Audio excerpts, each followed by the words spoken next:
যখন থামবে কোলাহল করে একটুখানি ছল উড়ে যাব ডানা মেলে গায়ে রং মাখিয়ে। তারপর অ্যাঞ্জেল নূর কেমন আছেন? এই তো আলহামদুলিল্লাহ, আপনি কেমন আছেন? আমিও ভালো আছি। দর্শক সময়ের গল্পে আপনাদের সবাইকে স্বাগত জানাচ্ছি। আমি তানভীর হাসান, গান গল্প আড্ডায়। আজকে আমার অতিথি দেখতে পাচ্ছেন এই সময়ের উদীয়মান জনপ্রিয় সঙ্গীত শিল্পী অ্যাঞ্জেল নূর আছেন। তার সঙ্গে আড্ডা দেবে, কথা বলবো, সঙ্গে তার ব্যান্ডও আছে, পরিচিত হব তার মুখ থেকে। একটু আপনি পরিচয় করিয়ে দিন। আচ্ছা ঠিক আছে, আমার ডান দিকে যে আছে গিটারে সে হচ্ছে সাদমান সাকিব অয়ন, ও ইউজুয়ালি অ্যাকোস্টিক প্লে করে। আর বাম দিকে যে আছে ও হচ্ছে আদিব হাসান, ও অ্যাকোস্টিকও প্লে করে, বেইজে সে আমার মনে হয় বেটার প্লে করে। আচ্ছা ঠিক আছে, একসাথেই সবসময় গান গাওয়া হয় তাই তো? হ্যাঁ। সবাই কি এক ইউনিভার্সিটির নাকি? হ্যাঁ, ইউনিভার্সিটি, সব নর্থ সাউথে। জি। আচ্ছা ঠিক আছে, ওকে। তারপর আপনার গান চর্চা কেমন চলছে এই মুহূর্তে? চর্চা বলতে আমি কাজের উপর আছি, তো এই কাজের মধ্যেই আসলে চর্চাটা, আলাদা করে কোনো চর্চা করা আসলে হচ্ছে না বা সুযোগ হচ্ছে না, কারণ আমার অ্যাক্টিংও করতে হয়, বিজি থাকি, আর ওদেরও স্টাডিজ আছে, ওরা এখনো শেষ করে নাই। সো এই তো যাচ্ছে আলহামদুলিল্লাহ, কম্পারেটিভলি ভালোই যাচ্ছে।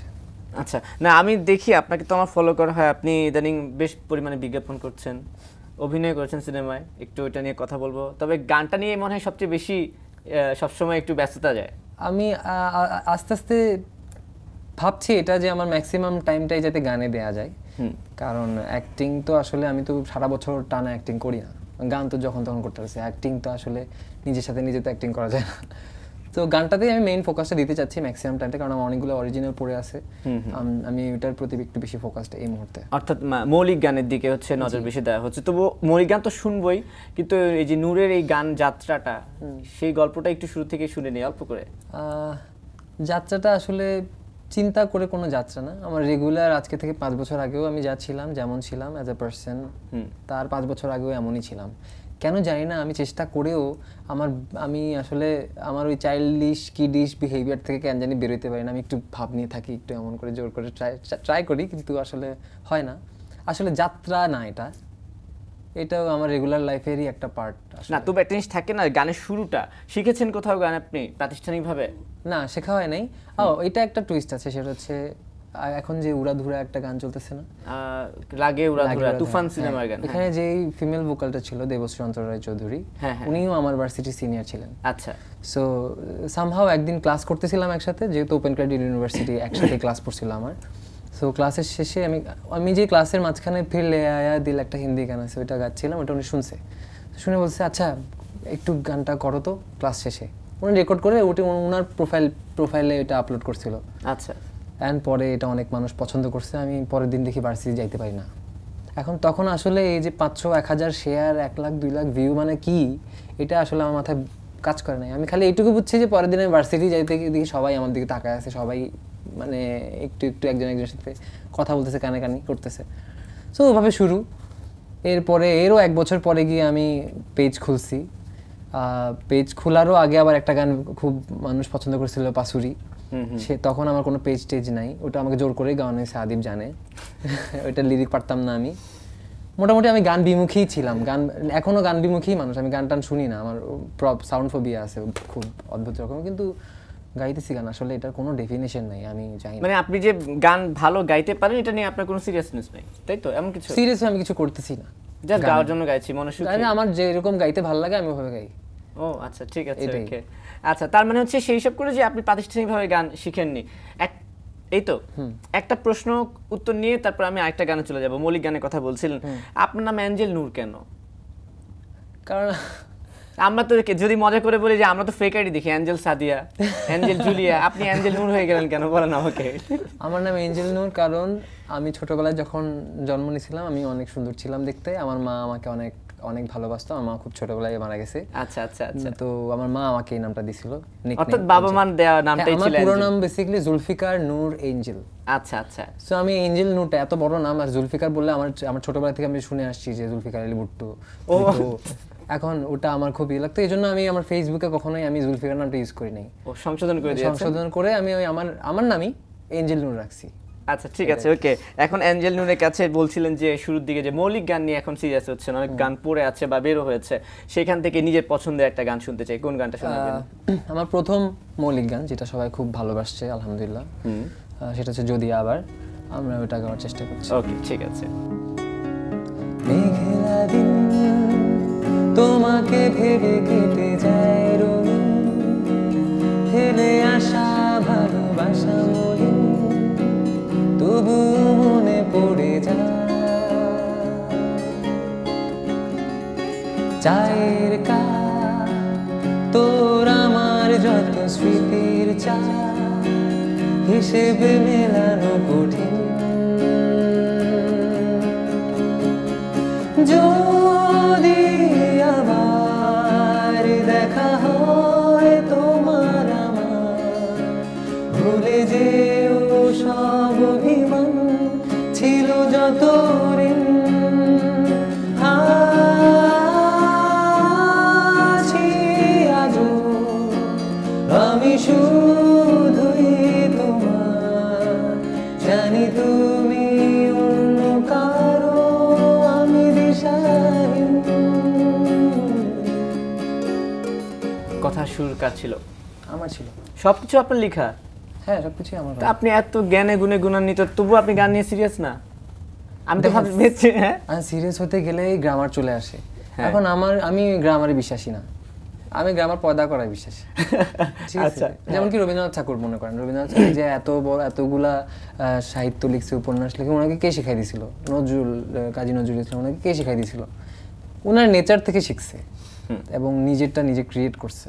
সো আমি ক্রিয়েট করার মেন্টালিটি আমার নাই, কিন্তু উপর আমাকে যেটা আমাকে নাজিল করে দিতেছে ওইটাই আমি করতেছি। এই কিছু জানি না। এরকম কতগুলো গান আপনার লেখা শুরু করা হয়েছে?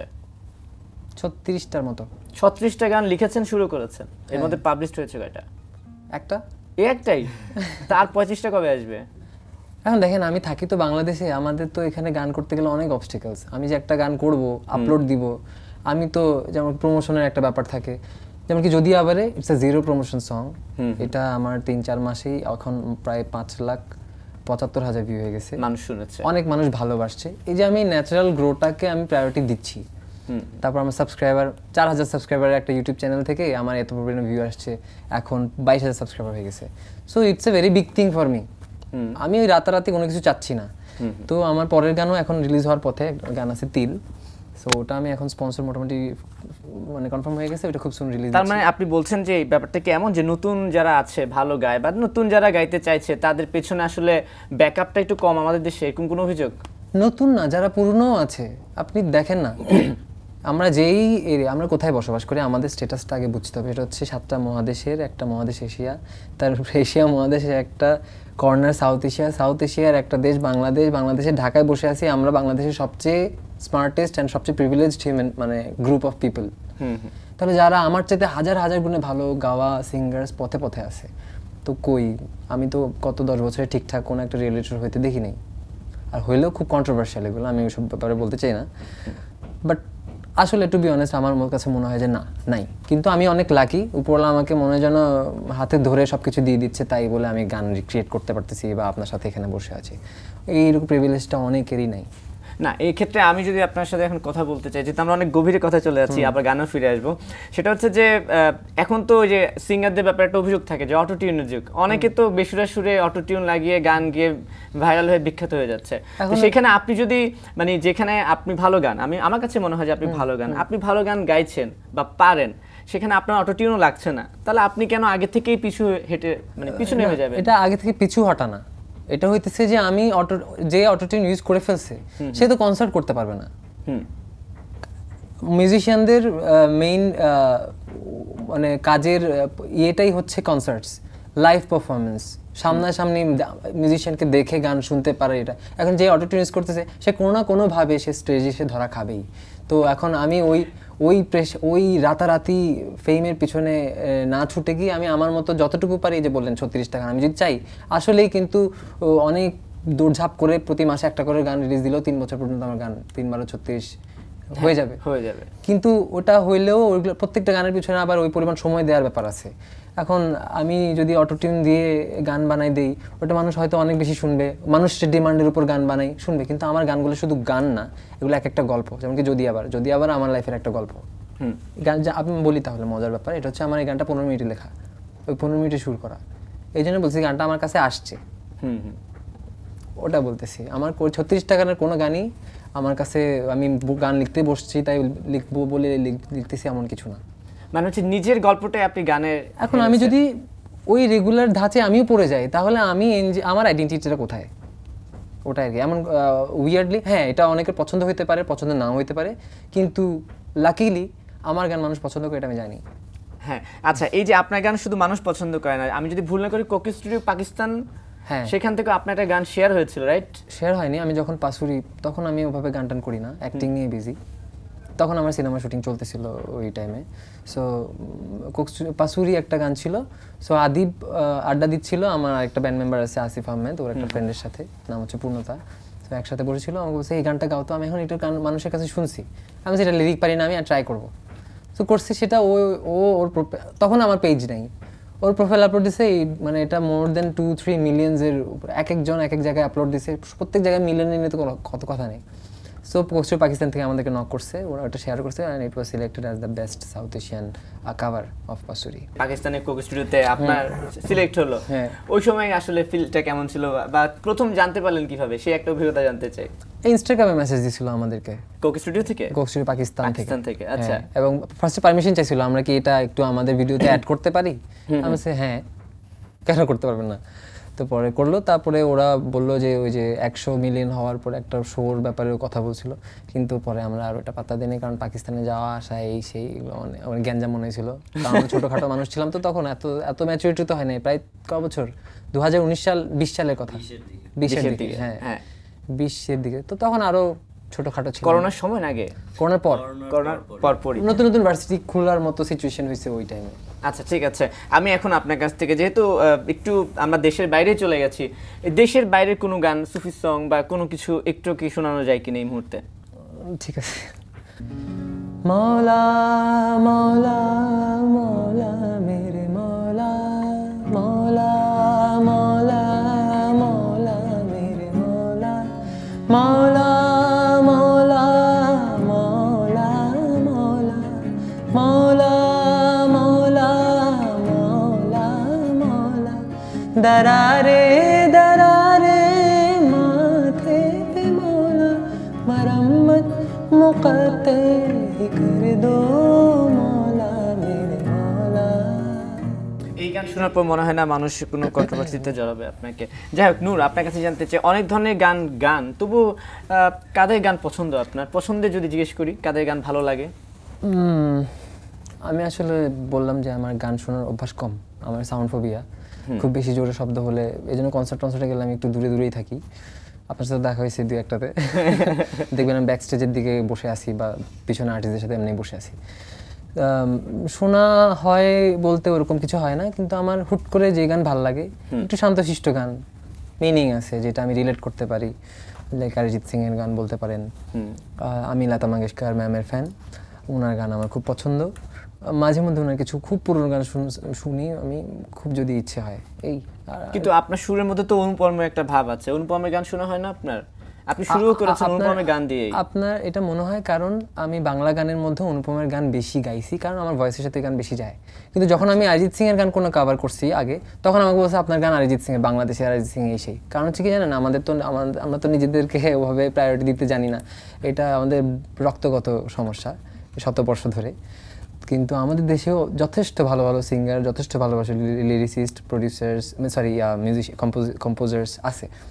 সো ওই দিক থেকে আমার মনে হয় যে আমি আমার গান শুনতে খুব পছন্দ করি, যদি আবার শুনতে খুব পছন্দ করি না। তবু এই যে আপনার সাথে যত কথা বলছি, আপনার কাছে মনে হচ্ছে যে না খুব একটু মনে ক্ষোভ আছে, রাগ আছে, অভিযোগ আছে। এত অভিযোগ আসলে মানে কোন কোন জায়গা থেকে আপনার মনে এত অভিযোগ, এত রাগ ক্ষোভ জমা হলো? করতে না পারার অভিযোগ, অভিযোগ করার জায়গা পাচ্ছেন না। কারণ হচ্ছে আমি না করতে না অভিযোগ করার ইয়ে না, আমি যতটুকু করতে আমার ক্যাপাবিলিটি আমার হয়তো আছে, অতটুকু আমি আসলে করতে পারতেছি না। আমি তো জন্ম থেকে উপরওয়ালা আমাকে গলাটা গিফট করে দিয়েছে, নাও তোমাকে দিলাম বলে, দিছে বলে না গাইতে পারতেছি। আমি যদি মিনিমাম একটা ট্রেনিং নেওয়ার মানে সিচুয়েশন থাকতো, মিনিমাম 1 বছর যদি ট্রেনিং নেওয়ার সিচুয়েশন থাকতো, আমার যদি ফ্যামিলি ওরকম সাপোর্টটা থাকতো, সোসাইটির ওরকম সাপোর্টটা থাকতো, তাহলে হয়তো আরেকটু বেটার করতে পারতাম। আমার সবসময় কোনো কিছুতে আমি সহজে সন্তুষ্ট হই না, এটা আমার একটা প্রবলেম। গান গাওয়ার ক্ষেত্রেও একটু একটু ভালো হতে পারতো, আর একটু ভালো হতে পারতো, এটা ওরা জানে। তো এখন তাহলে আপনি যে গান গাইছেন, আপনার কি ফ্যামিলি সাপোর্ট পাননি, বা গান শেখার প্রতিষ্ঠান কি বাংলাদেশে নেই যেখানে গিয়ে আপনি শিখতে পারছেন না? ওটা আমার সিচুয়েশনের সাথে কোনোভাবেই মিলে নাই। ফ্যামিলি সাপোর্টটা এখনো জিরো। আচ্ছা, মানে আপনি ফ্যামিলি সাপোর্ট নেই? না, ফ্যামিলি সাপোর্ট এখনো জিরো। আচ্ছা। আর আর যেই প্রতিষ্ঠানের কথা বলছেন ওটা তো যাওয়ার কোনো প্রশ্নই ওঠে না, কারণ আমি আজীবন পড়াশোনাই করছি, ওই স্পেসটা আমাকে কখনো দেওয়া হয়নি। না, এখন তো ধরুন প্রতিষ্ঠান বলতে যে আপনাকে যে একটা মানে মিউজিক নিয়ে পড়াশোনা করতে হবে এমন তো না। আমাদের দেশে তো অনেক প্রতিষ্ঠানই আছে যেখানে গিয়ে আপনি গান শিখতে পারবেন, চর্চা করতে পারবেন। আপনি যে বললেন চর্চা করার কথা, আমার তো আসলে মিউজিকে অনেক সময় দেওয়ার কথা। আমি তো চর্চা করার স্কোপটা এত আগে পাই নাই, এখন আমার ইচ্ছা জাগছে, আচ্ছা আমার ভয়েস আছে, তাহলে তো এখানে তো তাহলে সাংঘর্ষিক হয়ে গেল না? আপনি সময় দিচ্ছেনও না, আবার অভিযোগও করছেন। আমি সময় দিলে তাহলে আপনি আপনার স্যালারি থেকে একটা পার্সেন্টেজ আমাকে আমার লাইফ লিডিং এর জন্য দিতে হবে, পারবেন ওটা করতে? না, আমি আমার স্যালারি ভাগ দিতে রাজি না। যাই হোক, মৌলিক গানের দিকে চলে আসি। আরেকটা যে বলছিলেন যে আরো 35টা গান আছে এই মুহূর্তে হাতে, সেখান থেকে একটা এক্সক্লুসিভ মৌলিক গান, ওখান থেকে একটাও তো এখন গাওয়া যাবে না। ওটা এক্সক্লুসিভই থাকবে আপনার চ্যানেলের জন্য? ওগুলো আসলে এখনো মনে হয় না যে আনার মতো মানুষের সামনে। একটা নাটকের জন্য আমি গান বানিয়েছিলাম, রূপকথার গল্প। আচ্ছা, ওই গানটা শুনবো। সেটাও কি আপনার লেখা? ওটা আমার লেখা, আমার সুর করা। আচ্ছা, ঠিক আছে, ওকে।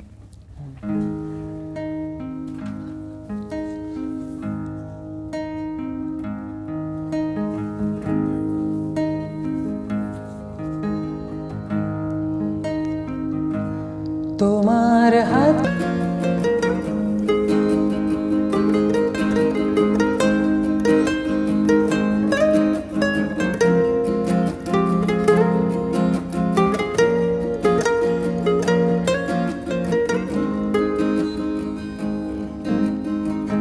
যদি ধরা দিতে চাই, চলো বৃষ্টি নামাই, আরো একবার তোমার হতে চাই। যদি মনে পড়ে রোজ আমি হচ্ছি নিখোঁজ, ওই খুব অবসন্ন মৃত প্রায়, গায়ে রং মাখিয়ে যদি অল্প ছুঁয়ে দিস, লিখে দেব এই জীবন তোর নামে। কোন রূপ কথার গল্প হয়ে বাঁচব দুজনে, যদি একটা বার বলো তুমি আমার। মুছে দেব যত দুঃখ মাখা ভুল,